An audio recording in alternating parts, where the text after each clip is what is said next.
So tonight we're going to make a quick baby aubergine curry. So it's a midweek meal. It's Monday today. I know it's not really midweek, but it's Monday today. I finished work. It's about 6:45, so I want something nice and quick and wholesome. There is colds galore going around at work. One of the things I'm really interested in is eating myself better.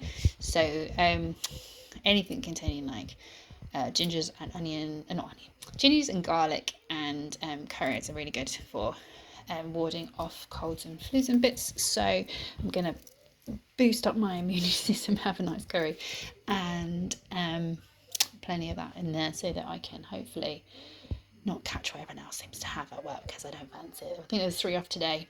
My nurse was poorly and so was my boss. So they're both in my room today, so I'm really hoping I don't catch it. Bless him. I mean, hats off to coming to work when you don't feel very well and just keeping me ticking along. But yeah, I don't want to. Anyway, kids have been a little noisy in the other room, so bear with me if I get any interruptions. Hopefully we can get this on as quick as I can. So let's start. Okay, so we're going to start off with some veg. So we're going to saute some onions, a couple of garlic cloves, and like a good chunk of ginger.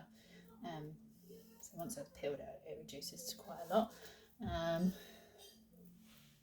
Okay, so right, we're going to saute a chopped onion, shove it in the pan. You can use whatever onion you like. I don't know why, I just prefer red ones, but whatever you want really. I think give it colour. Just a wee bit of oil, it's really good. I'm just going to saute that down a couple of minutes until they're nice and soft. Okay, just change the view. So that's soft. So we're going to grate into that some garlic. So I've got a couple of garlics. So just grate that down into that. And then like a thumb-sized piece of ginger. I mean, this is the taste. If you want to change it up, then do. You know how much I love measuring things. It's just kind of like chuck it all in, hope for the best. Usually my style of cooking. Oops.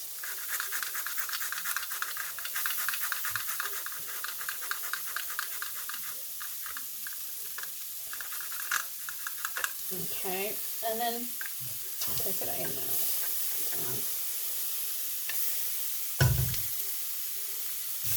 Then we're going to put in some baby aubergine. So 1 packet of aubergine. I just cut the heads off and cut them in half.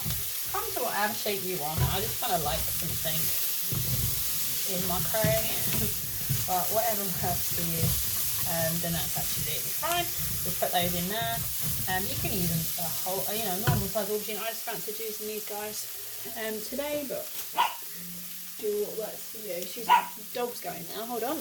Okay, so we're going to put a can of chopped tomatoes in there, and I'm going to use a cup roughly of coconut milk. So I quite often don't use a whole can, and I'll just freeze the other. So I'm just putting 7 ice cubes in there. So about half a cup of coconut milk. So mine's frozen just to say, I just find it easier because I'm quite often cooking for one or people that don't want to eat it. I just freeze what I don't use, save wasting it. So I just find it easier to do. So yeah, about half a cup. And I'm going to use 1 vegetable stock cube.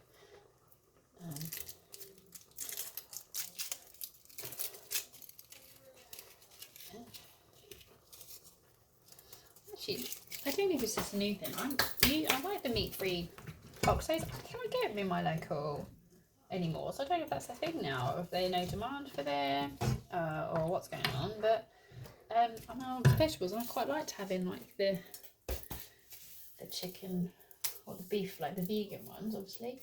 So yeah, a bit of a shame, but there you go. Hopefully they bring it back, and it's just a blip at my particular store, but we shall see. And you know me, I am terrible at measuring. I've got my spoon out for you guys today. So we're going to put some curry powder in there, so about a teaspoon of curry powder. Again, you can adjust it to your, she's trying to measure it, adjust it to your particular heat requirements. Got about a teaspoon of curry powder. We want about a teaspoon of ground cumin. And we're going to use about half a teaspoon of cayenne pepper. And about half a teaspoon of turmeric.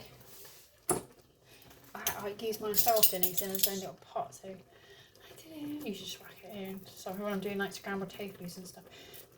So yeah, about half a teaspoon, just get that out, of turmeric. And then just give that a stir. Whoopsie, I've lost half the turmeric. Give that a stir, and then I'm just going to put that down to a simmer. So you want to simmer this down really until the aubergines are nice and soft. And then it's fine. If you want your curry really coconutty, then obviously add more coconut milk than me, or creams and stuff like that. But at the moment I'm still trying to watch what I'm eating, and keep my sort of calories down a little bit. Anyway, so we're going to simmer this for probably about half an hour, just until those guys go nice and soft. So we'll come back then. Okay, I found a little chef. Do you want to say hello? Hi. She's all ready for bed, rocking her Christmas pyjamas. Mum just bought me this. In October. And this is just for her pasta for lunch. Yeah, and Oh, she's run away. These are Alfie's, but Mummy's maybe going to put them back to the shops. No, Alfie was a bit cheeky today, so he has not attached his pyjamas, but we don't need them to know that one. Anyway, so this is simmering away quite nicely. It's had about 15 minutes, but I'll give it another 15 minutes so it's super, super soft. And then I'm going to serve that with some jasmine rice. There we go, and then we have it. So it's taken me about 35 minutes to cook it. And ready to eat it. So I'll just serve it with some jasmine rice, and I've just put some chopped parsley on top, but you could use coriander or anything you fancied, or not at all if you don't fancy it. But yeah, so hope you have a go, hope you enjoy it, and I will see you soon.